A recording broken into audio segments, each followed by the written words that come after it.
عليه.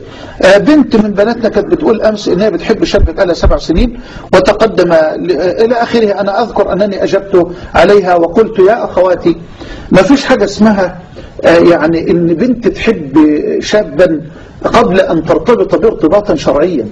هذا لا يجوز في ديننا ولا في دين نبينا صلى الله عليه وسلم. يعني بكل أسف يعني استطاع الإعلام الذي لا يرقب في المؤمنين إلا ولا ذمة أن يقدم الخيانة على أنها الحب.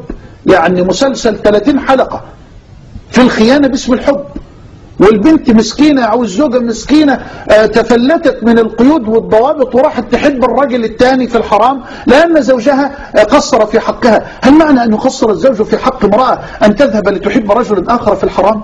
هذا لا يجوز يا إخوة ويا أخواتي، لا يجوز في دين الله تبارك وتعالى.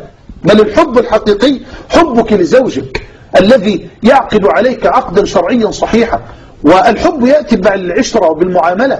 يعني الآن غرس في قلوب بناتنا وأخواتنا إن ما ينفعش أرتبط بإنسان أنا ما بحبوش. الحب لا يأتي إلا بالمعاملة ويأتي إلا بالعشرة. ما دام قد تقدم إليك شاب فاضل خلوق مهذب مؤدب يحافظ على الصلاة فهذا لا ينبغي أن نرده. إذا جاءكم من ترضون دينه